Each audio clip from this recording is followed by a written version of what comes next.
Berlatar pada hari ke-89, sejak kemunculan alien yang membunuhi setiap manusia yang ditemuinya.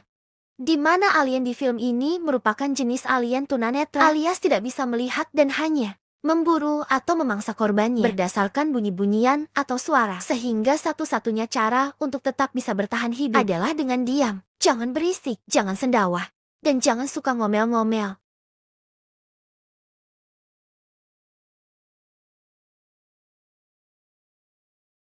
Dan kisah akan berfokus pada satu dari segelintir keluarga yang masih bertahan hidup, di mana keluarga ini terdiri dari satu ayah yang bernama Lee, si ibu yang bernama Evelyn, si sulung yang bernama Regan, si adik yang bernama Marcus, dan si bungsu alias yang paling kecil.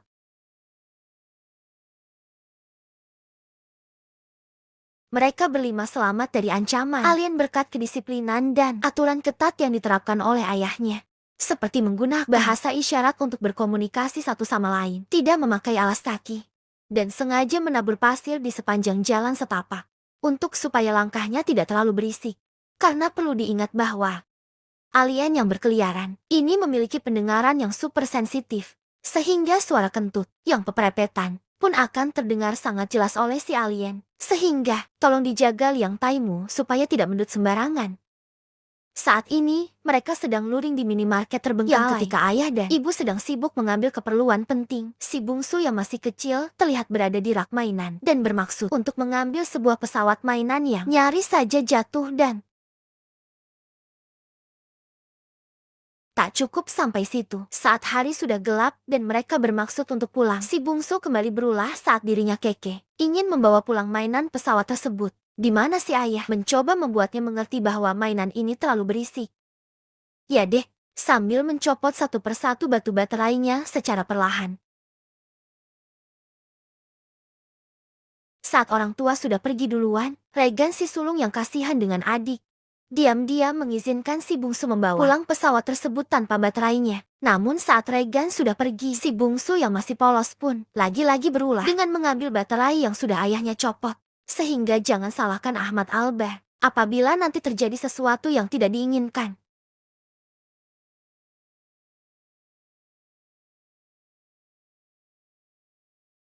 Beberapa saat berjalan kaki, mereka akhirnya tiba di jembatan yang menjadi penanda bahwa sebentar lagi mereka akan sampai. Di mana terjadi sesuatu yang sudah bisa Anda tebak, yakni kelakuan si bungsu yang menyalakan mainannya sehingga. Dan inilah suara sepuh roh. Dan inilah A Quiet Place. 1 tahun berlalu, Regan nampak masih merasa bersalah atas kematian si bungsu yang memang harusnya dia bisa introspeksi diri. Karena meskipun niatnya baik, ingin menyenangkan saudara kandung, tetapi cara dan penempatannya salah. Sudah tahu kondisi lagi darurat, malah dibuat tambah darurat. Tolonglah kerjasamanya. Si ayah sendiri sedang berada di ruangannya. Kebetulan listrik masih menyala, sehingga beliau bisa menempatkan beberapa kamera CCTV di berbagai sudut. Sudah beberapa bulan si ayah terus mengirimkan sinyal SOS melalui radio, tapi belum ada respon. Dari koran yang saya kumpulkan, alien ini diketahui muncul sejak jatuhnya meteoroid di beberapa negara seperti Cina, Meksiko, Eropa, Afrika, dan lain-lain. Namun tempat paling aman di dunia saat ini hanyalah negara Indonesia, terutama Provinsi Jawa Barat. Buktinya, saya masih bisa rekaman suara untuk membuat rangkuman alur cerita film ini. Dan Anda mungkin akan terkejut saat melihat perut besar Evelyn yang ternyata sedang hamil, serta persiapan menyambut si bayi berupa tabung oksigen dan selang pernapasan untuk meredam tangisan si calon bayi agar tidak berisik. Yang mana ini menjadi sebuah cari penyakit sendiri karena di tengah situasi krusial dan kritis seperti ini. Ya Allah, tolonglah jangan buat anak dulu. Kan bisa nanti gak bisa dibuang di luar kali ya.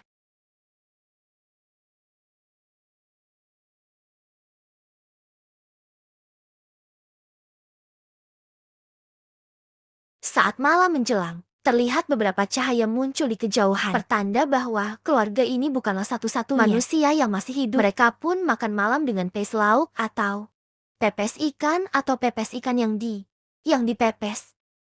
Ikan yang dimasak pada pemanas di bawah lantai, supaya tidak berisik. Beruntung untuk keluarga ini, Mereka masih bisa makan enak dan tidur nyenyak. Di mana saat makan malam sudah selesai, Regan dan Markus terlihat sedang bermain ludo bersama. Yang di sini, lagi-lagi, kita akan diperlihatkan dengan betapa badernya bocah-bocah. Ini saat tak sengaja menjatuhkan lampu minyak, yang membuat si ayah harus gercep mematikannya.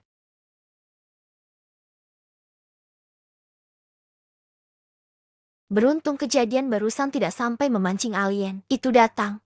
Ini menjadi peringatan penting untuk para orang tua. Jangan pernah meletakkan barang pecah belah atau bersifat api di dekat anak-anak bangor dan bandel seperti Markus dan si Regan ini. Lee sendiri terlihat sedang memperbaiki alat bantu untuk pendengaran milik Regan. Karena perlu diketahui bahwa si sulung Regan adalah seorang tunarungu, alias memiliki keterbatasan dalam pendengarannya. Sehingga itulah yang membuat Lee, sang ayah, terus mencoba untuk memperbaiki alat bantu yang sudah hampir 1 tahun rusak ini.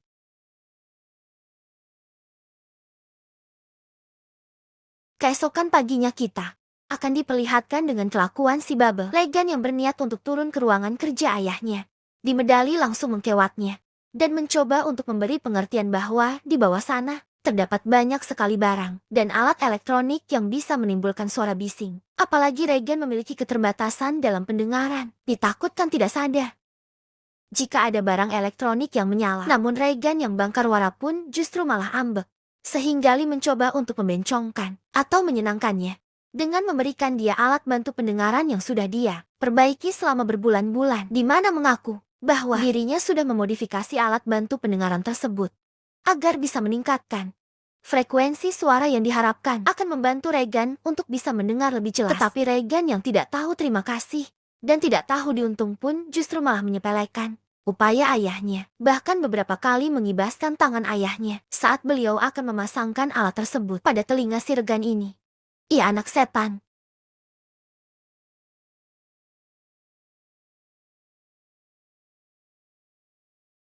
Siang harinya, kebetulan hari ini adalah jadwalnya si ayah untuk menangkap ikan di sungai. Biasanya Lee sendirian melakukan itu. Tetapi hari ini, dia ingin mengajarkan Markus, anak laki-lakinya, untuk bisa mencari makan untuk keluarga. Tetapi Markus menolak ajakan ayahnya dengan alasan takut bertemu dengan si monster alien. Dan justru malah Regan lah yang mengajukan diri untuk ikut bersama ayahnya sebagai ayah yang baik yang ingin mendidik anak-anaknya supaya bersikap sesuai kodratnya. Lee tetap ingin agar Markus lah yang ikut bersamanya. Regan diminta untuk tetap di rumah, lakukan pekerjaan rumah seperti seorang wanita seharusnya. Bantu ibunya yang sedang hamil tua karena masih banyak pekerjaan yang belum selesai. Di bra Regan yang 2 huruf terakhirnya ada A dan N asal kata dari beban pun malah menunjukkan sikap tidak sopan dengan mendorong ayahnya dan pergi begitu saja sebelum orang tuanya selesai berbicara. Astagfirullahaladzim. Tiba di sungai, Lee langsung mengambil ikan yang sudah masuk ke perangkap. Yang karena Markus masih terlihat ketakutan, Lee pun mengajaknya ke lokasi air terjun untuk menjelaskan bahwa bunyi yang dihasilkan dari aliran air terjun lebih keras dibandingkan suara manusia. Sehingga meskipun mereka teriak sekencang-kencangnya, monster alien tidak akan bisa mendengar teriakannya karena tercover atau tertutup oleh suara konstan aliran air terjun yang tidak berhenti-berhenti ini. Sementara itu, di rumah Regan yang masih kesal pun terlihat sedang sendirian di kamarnya. Dia mencoba memakai alat bantu pendengaran yang diberikan oleh ayahnya yang rupanya masih belum berfungsi dengan baik. Bukannya membantu sang ibu di rumah Regan, yang kalau N-nya diganti dengan LJT merek minuman beralkohol, pun justru malah keluar sendirian tanpa izin, pergi ke jembatan yang menjadi lokasi tewasnya si bungsu untuk meminta maaf atas kesalahannya 1 tahun lalu. Alhasil Evelyn, sang ibu yang sedang hamil, pun harus kesulitan membawa karung goni berisi pakaian basah yang secara tak sengaja mengait pada sebuah paku di tangga, hingga membuat posisinya menjadi tenggak berdiri. Dan ini sungguh sangat horor sekali. Di mana si ibu lanjut menjemur pakaiannya dan berdiam diri di kamar yang menjadi bekas kamar tidur si bungsu ketika masih hidup. Lee dan Markus sendiri terlihat sedang dalam perjalanan pulang kembali ke rumah, di mana Markus secara kebetulan melihat sebuah rumah tua yang tak terurus. Sempat penasaran ingin masuk, tapi Markus memilih untuk melanjutkan perjalanan. Dan tiba-tiba, ya, ada seorang kakek sedang berdiri tepat di samping nenek yang tewas akibat serangan monster. Nampaknya mereka Berdua adalah pasangan suami istri yang sedang AIDS. Di Benali sudah bisa membaca jika si kakek nampaknya akan teriak untuk bunuh diri setelah tak punya semangat untuk hidup yang meski Lee sudah memintanya untuk tetap diam. Si kakek tetap saja berteriak, hingga membuatnya harus secepatnya mengamankan Markus untuk sembunyi di balik pohon. Kembali ke Evelyn yang tiba-tiba sakit perut, disusul dengan pecah ketuban yang sudah fix. Sebentar lagi, beliau akan melahirkan. Dia pun turun ke basement untuk menyalakan lampu darurat, yang ketika dia sedang menuruni anak tangga tiba-tiba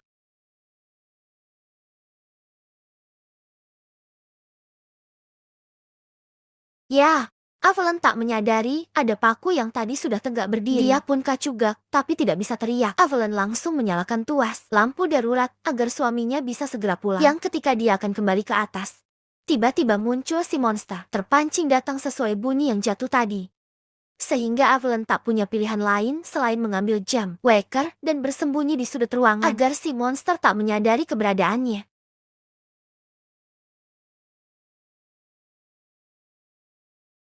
Tepat di saat bersamaan, Lee baru saja sampai dan langsung menyadari jika istrinya sedang butuh. Dia meminta Markus untuk lari sejauh mungkin. Tapi untuk memancing perhatian si monster, sementara dia akan masuk ke dalam rumah untuk membantu ibunya.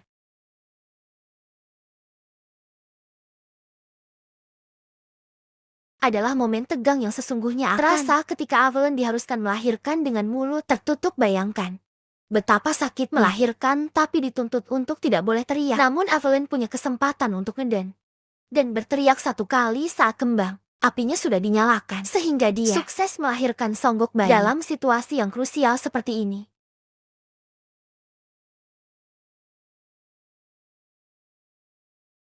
Dan Anda semua yang sedang menonton, coba lihat ini, perhatikan ini. Lihat betapa tidak tahu malu dan tidak tahu dirinya si Regan. Saat kedua orang tua dan adiknya sedang benar-benar kesulitan dan kesusahan, dia malah asik rebahan dan baru menyadari adanya bahaya saat mendengar bunyi kembang api. Di mana Markus sendiri sedang lari ketakutan ke dalam ladang jagung dan harus pingsan saat menabrak ban mobil traktor.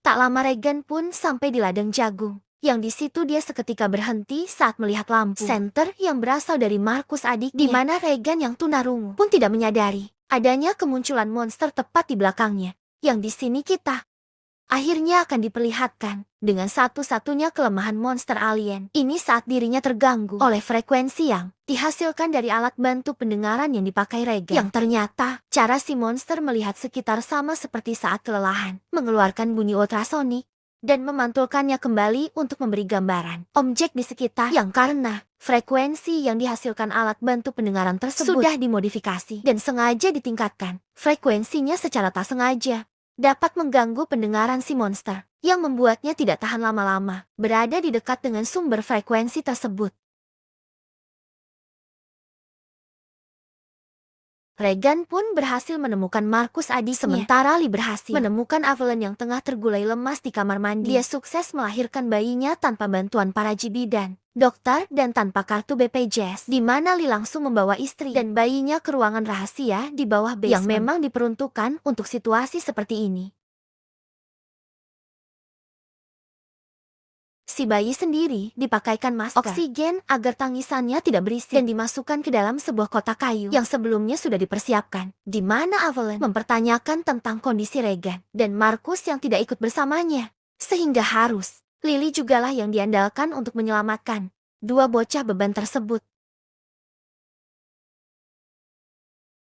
Tanpa Lee dan Evelyn sadari, air yang berasal dari pipa pun meluber akibat mengalami kebocoran pasca serangan si monster pada jam waker tadi. Sehingga ini akan menjadi tantangan selanjutnya untuk Evelyn bisa bertahan dari kondisi dan situasi yang tidak menguntungkan.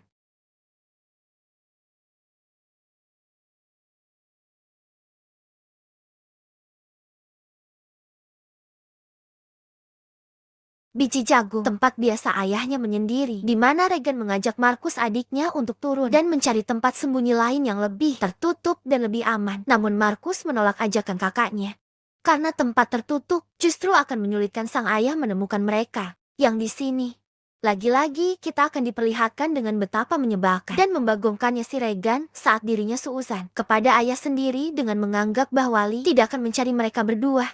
Ih, yang ketika Markus sedang terus mencoba meyakinkan kakaknya untuk tetap bertahan, tiba-tiba dia terperosok, jatuh ke dalam tabung, dan hampir mati tenggelam di dalam tumbukan biji jagung.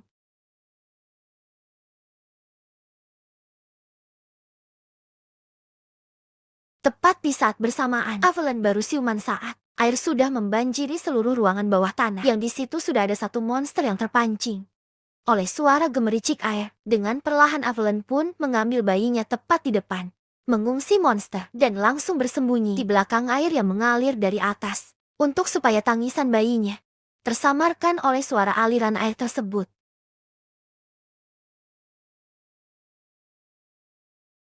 Beruntung si monster langsung pergi saat mendengar suara ribut yang berasal dari Markus dan Regan, di mana mereka berdua terlihat masih terjebak di dalam tumpukan biji jagung, namun berhasil selamat setelah naik ke atas plat besi yang ikut terbawa jatuh. Saat itulah si monster muncul dari atas, sehingga mereka berdua langsung berlindung tepat di bawah plat besi tersebut.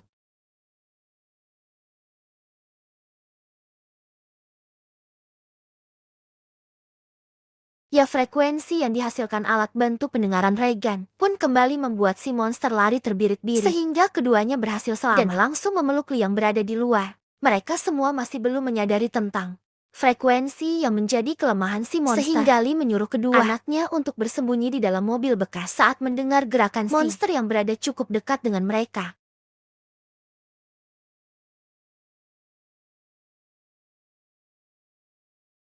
Dan ya, Markus terlihat saat ayahnya sedang diserang, sehingga Mark dan Regan pun jadi bulan-bulanan si monster yang mencoba mencungkir balikan mobilnya. Yang pada titik ini, kita akan melihat suatu pengorbanan besar yang dilakukan orang tua kepada anaknya sendiri. Bukti bahwa tidak ada orang tua di dunia yang tidak sayang kepada darah dagingnya sendiri. Sekaligus akan menjadi momen penyadar untuk Regan bahwa selama ini ayahnya selalu peduli dan sayang kepada semua anak-anaknya.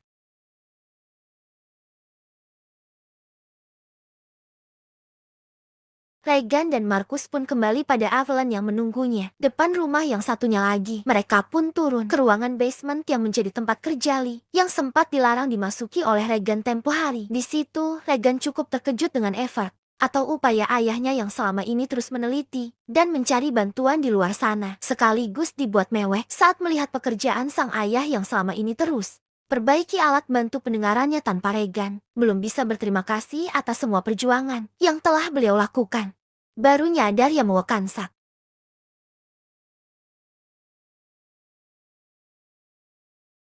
Tak ada waktu untuk sedih-sedihan. Muncullah si monster yang sudah membunuh Lee. Yang di situ Regan akhirnya baru menyadari tentang frekuensi menjadi kelemahan si monster saat tak sengaja membaca tentang catatan milik ayahnya mengenai kelemahan si monster yang masih menjadi misteri, di mana Regan mulai memperbesar volume frekuensinya yang membuat si monster menggeliat tidak karuan. Yang ketika cangkang kepalanya sudah terbuka lebar, si ibu langsung menembaknya hingga dia mati saat itu juga.